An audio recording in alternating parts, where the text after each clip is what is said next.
Hello students, this is second part of the corrosion. इस part में corrosion की बाकी छुटी हुई चीजें हम पढ़ेंगे और हम corrosion में क्या क्या पढ़ेंगे वो देख लेते हैं।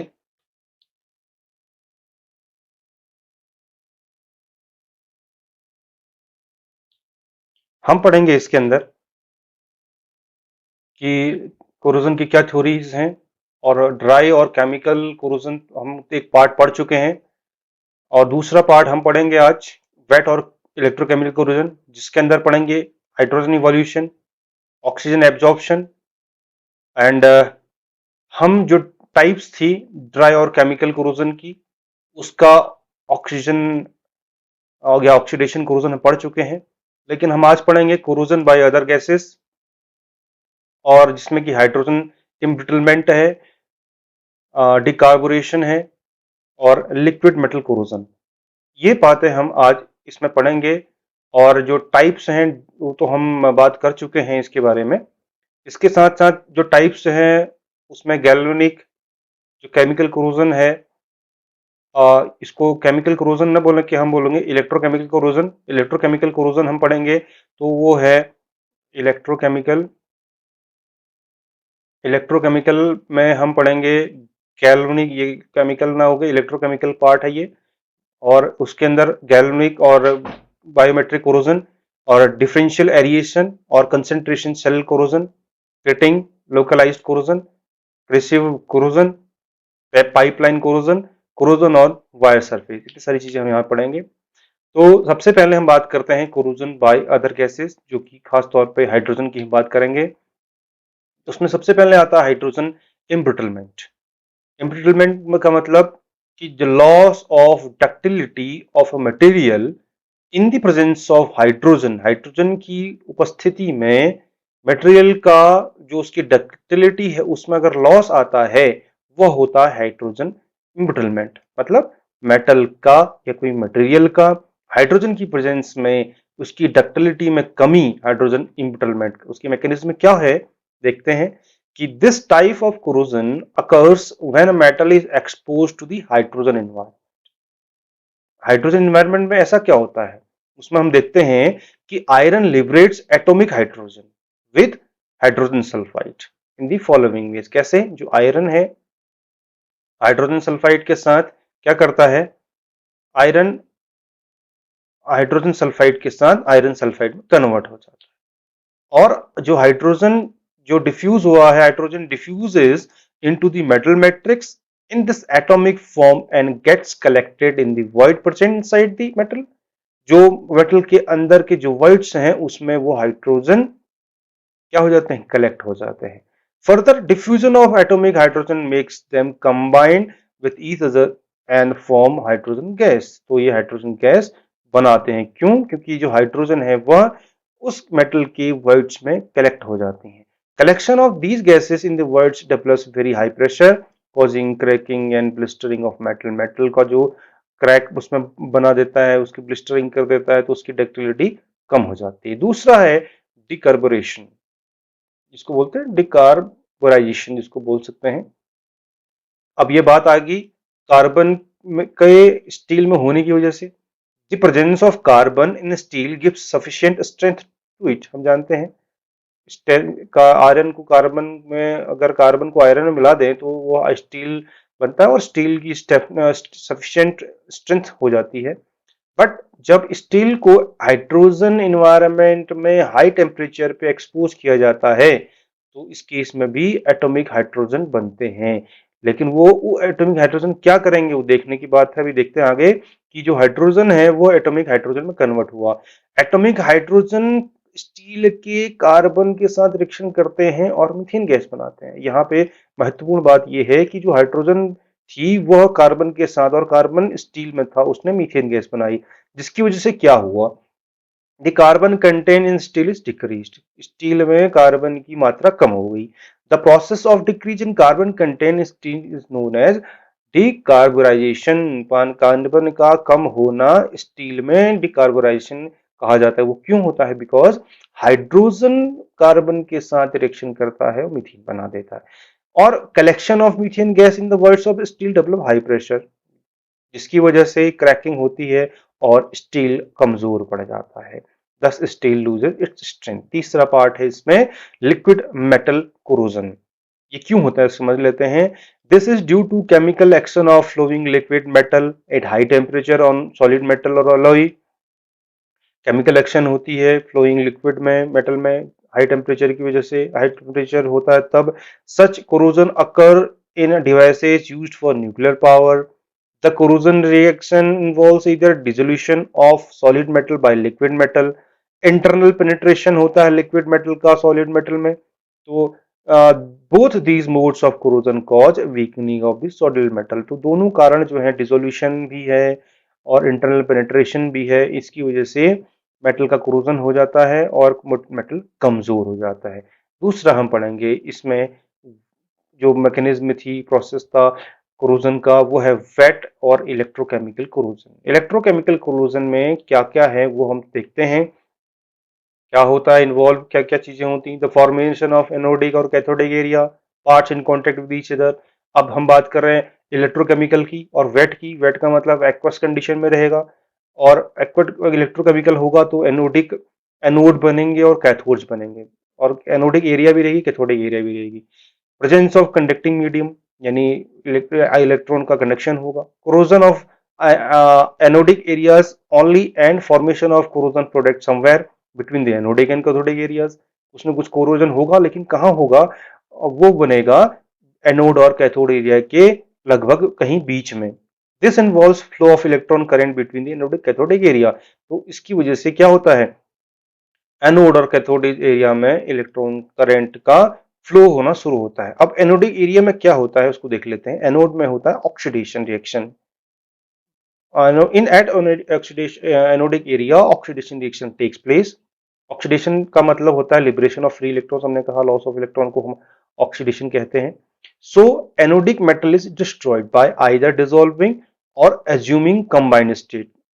यानी क्या करेगा, वो एनोडिक मेटल डिस्ट्रॉय हो जाएगा। कैसे डिस्ट्रॉय हो जाएगा, या तो ऑक्साइड बन जाएगा या वो डिसॉल्व हो जाएगा। तो जिसकी वजह से कोरोजन हमेशा एनोडिक एरिया पे होता है। ध्यान देने वाली बात सबसे महत्वपूर्ण है कि इलेक्ट्रोकेमिकल कोरोजन में कोरोजन हमेशा एनोडिक एरिया पे ही होता है। ये हमारे पास मेटल था, मेटल ने इलेक्ट्रॉन लूज की। अब हम जानते हैं कि liberation of free electron is oxidation, यानी मेटल का ऑक्सीडेशन हुआ। मेटल आयन जो बना है वह सॉल्यूशन में डिसॉल्व हुआ और उस डिसोल्यूशन के बाद उसने एक ऑक्साइड बनाया, forms compound such as oxides. अब ये तो एनोडिक एरिया की बात है। कैथोडिक एरिया में क्या होगा देख लेते हैं। At cathodic area reduction reaction takes place, यानी जो एनोड ने इलेक्ट्रॉन लूज किया था उसको कैथोडिक एरिया में गेन कर लिया जाता है, और gaining of electron is reduction. Usually cathode reaction do not affect the cathode since most metal cannot be further reduced. So at cathodic part dissolved constituent in the conducting medium accept the electron to form some like ions like hydroxide ion or oxides। तो ये बना देता है, और cathodic reaction consumes electrons. इधर कैसे करेगा, या तो हाइड्रोजन का इवोल्यूशन होगा या एब्जॉर्प्शन ऑफ ऑक्सीजन होगा, डिपेंड करता है कि वो कोरोसिव एनवायरनमेंट कैसा है। हाइड्रोजन इवोल्यूशन टाइप अगर हम इसको समझने की कोशिश करेंगे तो जितने मेटल हैं हाइड्रोजन के ऊपर, कहां पर, इलेक्ट्रोकेमिकल सीरीज में। इलेक्ट्रोकेमिकल सीरीज में हाइड्रोजन से ऊपर जितने मेटल हैं उनकी एक टेंडेंसी होती है, क्या tendency, to get dissolve in acidic solution. Acidic solution में वो डिसॉल्व हो जाते हैं with simultaneous evolution of hydrogen. यानी इलेक्ट्रोकेमिकल सीरीज में जितने भी मेटल हाइड्रोजन से ऊपर आते हैं वो हमेशा एसिडिक मीडियम में डिसॉल्व होने के बाद हाइड्रोजन इवोल्यूट करते हैं, इवॉल्व करते हैं। It occurs at acidic environment. Consider the example of iron. Iron का एग्जांपल हमने लिया, आयरन देखा हमने, आयरन यहाँ पे देख पा रहे हैं पिक्चोरल प्रेजेंटेशन में। आयरन ने क्या किया, ऑक्सीडाइज ऑक्सीडाइज हो गया आयरन। आयरन ऑक्सीडाइज हो गया, अपने इलेक्ट्रॉन छोड़ दिए, अपने इलेक्ट्रॉन छोड़ दिए, और वो इलेक्ट्रॉन कहाँ फ्लो करेंगे, मेटल में फ्लो करेंगे। कहाँ से फ्लो करेंगे, एनोड से कैथोड की तरफ फ्लो करेंगे। और जहां पे हाइड्रोजन आयन जो है एसिडिक सॉल्यूशन में क्या करते हैं, हाइड्रोजन गैस को लिबरेट कर देते हैं। ये एक सिंपल सा हमारे पास गैस बनने की प्रोसेस है। एनोड पे रिडक्शन हुआ, सॉरी ऑक्सीडेशन हुआ, कैथोड पे रिडक्शन हुआ, इस इलेक्ट्रॉन को गेन कर लिया हाइड्रोजन ने, हाइड्रोजन गैस बन गई और ओवरऑल रिएक्शन हमारे पास ये मिल गई। आयरन और 2H पॉजिटिव का कॉम्बिनेशन और आयरन ऑक्साइड में कन्वर्ट हो गया और हाइड्रोजन गैस निकल गई।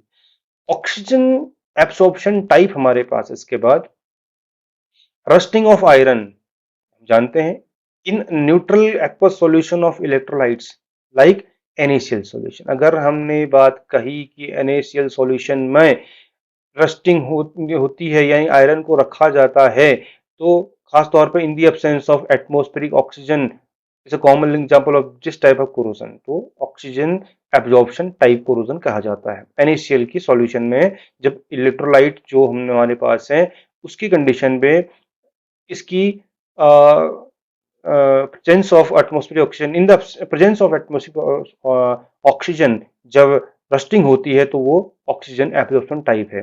The surface of iron is usually coated with thick film of iron oxide, क्योंकि जो ऑक्साइड बनेगा वो उसके ऊपर एक लेयर बना देगा। If these iron oxide films develop some cracks, anodic area is created on the surface while the well metal parts extra the cathode, यानी यहाँ पे भी एनोड और कैथोड का प्रोसेस बना। मेटल जो होता है एनोड पे डिसॉल्व हो गया पूरी पुरानी कंडीशन की तरह।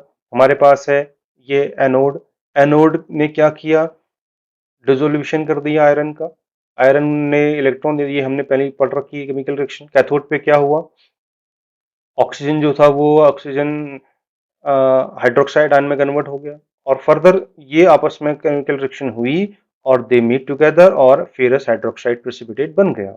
और फेरस हाइड्रोक्साइड प्रेसिपिटेट क्या करेगा, फर्दर रिएक्शन करेगा, क्योंकि if on oxygen is present, condition क्या है, enough oxygen is present, ferrous hydroxide is easily oxidised to ferric hydroxide और फेरिक हाइड्रोक्साइड में कन्वर्ट हो जाता है। और फेरिक हाइड्रोक्साइड एक तरीके का येलो रस्ट है, ये पहले भी हमने पढ़ा है और ये येलो हमने दिखाया भी है कि वो येलो रस्ट में कन्वर्ट हो गया। तो अगर हमने कब कंडीशन ये कब की है, जब हमने ऑक्सीजन ज्यादा अप्लाई की है। अगर सप्लाई ऑक्सीजन की कम हो गई, लिमिटेड हो गई, द कोरोजन प्रोडक्ट में be one black anhydrous magnetite, यानी ऑक्सीजन ज्यादा है तो येलो रस्ट बनेगा। अगर वो येलो नहीं बन पा रहा है, ब्लैक बन रहा है, इसका मतलब ऑक्सीजन सप्लाई कम हुई है। ये बातें हमने पढ़ी। अब हम बात करते हैं कि इलेक्ट्रोकेमिकल कोरोजन के कितने टाइप्स हो सकते हैं। इसके दो टाइप हमें दिखते हैं, एक तो गैल्वेनिक या बाईमेटेलिक कोरोजन बोलते हैं, दूसरा हमारे पास है डिफरेंशियल एरिएशन और कंसेंट्रेशन सेल कोरोजन। और पहला हम पढ़ेंगे गैल्वेनिक कोरोजन। गैल्वेनिक कोरोजन क्या है हम ये समझ लेते हैं। हमने गैल्वेनिक सेल सीखा था, तो लेकिन गैल्वेनिक सेल में अलग कंडीशंस थी यहाँ पे, लेकिन नाम उसी वजह से ही कोरोजन होगा ये हम समझते हैं। जब दो मेटल जो कि अलग अलग हों, यहाँ पे एग्जांपल लिया हमने जिंक और कॉपर का, जब दो अलग अलग मेटल इलेक्ट्रिकली कनेक्टेड होते हैं और इलेक्ट्रोलाइट के साथ एक्सपोज किए जाते हैं, the metal higher in electrochemical series undergoes corrosion. यानी अब यहाँ पे भी फिर वही बात आ गई, जो मेटल इलेक्ट्रोकेमिकल सीरीज में ज्यादा ऊपर होते हैं तो वह कोरोजन दिखाते हैं। In this process the more active metal with more negative electrode potential acts as an anode, while the less active metal with less negative electrode potential acts as a cathode। अब यहाँ पे दो अलग अलग बातें हमारे सामने आई, ये देख पा रहे हैं हम। जिंक जो है इलेक्ट्रोकेमिकल सीरीज में ज्यादा ऊपर है तो वो एनोड बनाएगा और अटैक हो जाएगा और गेट डिसॉल्व हो जाएगा। यहाँ पे देख रहे हैं हम, जो जिंक है वो डिसॉल्व हो जाएगा, जिस क्योंकि वो डिसॉल्व होने के बाद इलेक्ट्रॉन दे देता है, एनोड की तरह बिहेव करता है और ऑक्सीडेशन इसमें इजीली हो जाता है। जबकि कॉपर जो होता है वह नीचे होता है इलेक्ट्रोकेमिकल सीरीज में, जिसकी वजह से वो कैथोड की तरह बिहेव करता है। अगर जिंक और कैथोड कॉपर को आपस में हम ऐड कर दें, और क्योंकि इलेक्ट्रोकेमिकल सीरीज के कंसेप्ट से हम ये देख रहे हैं कि इन दोनों के बीच में एक इलेक्ट्रोकेमिकल सीरीज में ऊपर को है, एक इलेक्ट्रोकेमिकल सीरीज में नीचे को है। जो नीचे को होगा वो रिड्यूस होगा, जो ऊपर होगा वो ऑक्सीडाइज होगा। कॉपर रिड्यूस होता है और वो इलेक्ट्रॉन गेन करता है, और जिंक ऑक्सीडाइज होता है और वो इलेक्ट्रॉन को लूज करता है। ये हमारी गैल्वेनिक कोरोजन में कंडीशन है। इसकी मैकेनिज्म हम देखें तो जिंक जो है वही बात आ गई कि ऑक्सीडेशन होता है जिसमें उसके बाद कॉपर को में रिडक्शन होता है, इन सारी चीजों से वजह से। तो थोड़ा सा समझ लेते हैं। इन acidic solution the corrosion occurs by the hydrogen evolution process, while in neutral or slightly alkaline solution oxygen absorption occurs. The electron current flow from the anode metal zinc to the cathode metal copper. कोई corrosion हुआ, anode metal पे corrosion हुआ। इससे पहले भी हम कह रहे थे कि एनोड पे ही कोरोजन होगा, कैथोडिक पार्ट में प्रोटेक्शन रहेगा और अटैक नहीं हुआ। कोरोजन कहाँ होगा? एनोडिक पार्ट पे। स्टील स्क्रू एग्जांपल हमारे पास है, steel screw in a brass marine hardware, पहला एग्जांपल। जो स्टील का स्क्रू होता है ब्रास मेरीन हार्डवेयर पे, उसमें ऐसा होता है। Lead antimony solder around copper wire, a steel propeller shaft in bronze bearing, steel pipe connected to the copper plumbing। अगर स्टील पाइप ऐसा होता है तो इसमें कोरोजन होने लगता है और कोरोजन होगा जहां पे एनोड बनेगा। देखिए, करंट फ्लो होती है एनोड से कैथोड की तरफ और कैथोड से एनोड की तरफ, सॉरी इलेक्ट्रॉन फ्लो होगी एनोड से कैथोड की तरफ, तो करंट फ्लो होगी कैथोड से एनोड की तरफ। तो इलेक्ट्रॉन कंडक्शन, हम करंट फ्लो और इलेक्ट्रॉन फ्लो दोनों एक दूसरे के अपोजिट हैं। Anode left to right, anode से राइट टू राइट इलेक्ट्रिसिटी का दैट इलेक्ट्रॉन फ्लो होगा, तो इलेक्ट्रिसिटी फ्लो होगी right to left. Concentration cell corrosion, इसको समझ लेते हैं। It is due to electrochemical attack. Concentration cell corrosion में इलेक्ट्रोकेमिकल अटैक की वजह से बात आगे बढ़ती है। कहां पर? मेटल सरफेस पे, which is expose to electrolyte of various concentration और varying aeration. It occurs when one part of metal is exposed to a different air concentration from the other part. This causes a difference in potential between differently aerated area. It has been found experimentally that poor oxygenated part are anodic. अब यहाँ देखने वाली बात थोड़ा सा है, तो example हमने पहले समझ लेते हैं फिर थोड़ा और समझेंगे। The metal part immersed in water or in conducting liquid is called waterline corrosion, पहली बात। दूसरी बात, the metal part partially buried in soil, ये हमारे पास देखने का है थोड़ा सा। जहां पर ऑक्सीजन कम होगी, जहां पर ऑक्सीजन कम होगी वो एनोड होगा, और जहां पे ऑक्सीजन ज्यादा होगी वो कैथोड होगा। और हम जानते हैं जहां एनोड होता है वहां कोरोजन होता है, जहां कैथोड होता है वहां ज्यादा फर्क नहीं पड़ता है। इस दोनों कंडीशन में आयरन ने ही इलेक्ट्रॉन दिए, वाटर ड्रॉपलेट्स थी, तो वाटर ड्रॉपलेट के पास ऑक्सीजन कम है, तो वाटर ड्रॉपलेट के अंदर ऑक्सीजन कम है तो एनोड की तरफ बिहेव करेगा, और वो एनोड की तरफ बिहेव करेगा तो वहां कोरोजन अधिक होगा।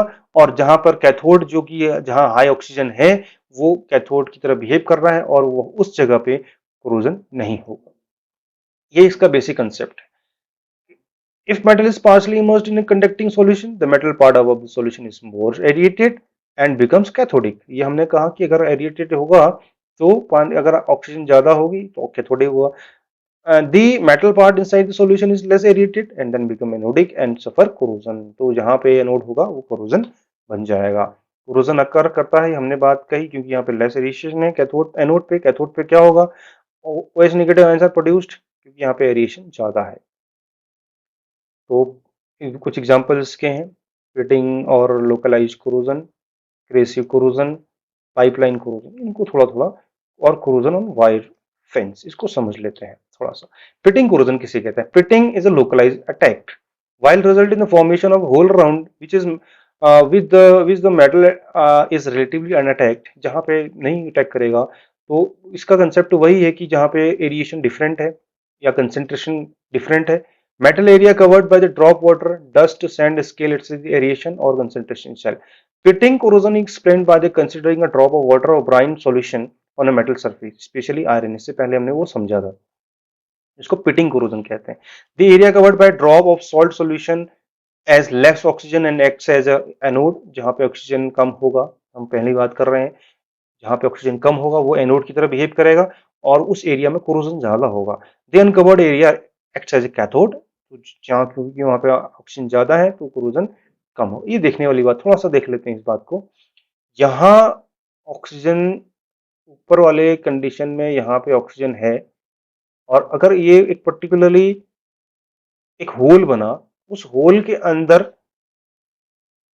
ऑक्सीजन कम रहेगी, और ऑक्सीजन कम रहेगी तो वहां पे कोरोजन, जहां पे ऑक्सीजन कम रहेगी वो एनोडी की तरह बिहेव करेगा, और जहां पे ऑक्सीजन ज्यादा रहेगी वो कैथोडिक की तरह बिहेव करेगा, और ऑक्सीजन कम वाली कंडीशन पे कोरोजन बढ़ जाएगा। तो ये एक स्टेनलेस स्टील का एग्जांपल है जहां पर फॉर्मेशन ऑफ ए होल होती है अराउंड द मेटल, और वो बार बार द मेटल इज रिलेटिवली अनअटैक्ड। तो यहाँ पे है लोकलाइज अटैक है एक प्रकार का, pitting is a localised attack which result in the formation of a hole around which the metal is relatively unattacked. It has been found that the rate of corrosion will be more when the area of cathode is larger. बात हम वही पढ़ रहे हैं, ज्यादा होगा corrosion जहाँ पे will be more when the area of large is larger, the area of anode is smaller. There is a more material around the small anodic area, result in the formation of hole of pit.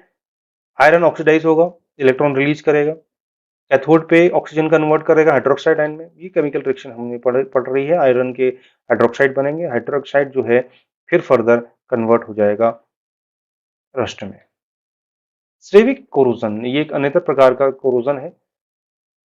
इसका मतलब है कि a crack forming a narrow opening between metallic and non-metallic material is in contact with the liquid. The Stravik becomes anodic region and undergoes corrosion. Hence, oxygen supply to the Stravik is less. The exposed area has high oxygen supply and act as the cathode. Bolts, nuts, rivet joints are example for this type of corrosion. ये है इसके example, ये समझने वाली बात है। स्ट्रेविक का मतलब है क्रैक होगा, नैरो ओपनिंग होगी जिसकी, थोड़ा सा दिख रहा है, क्रैक है लेकिन छोटा सा दिखाई दे रहा है।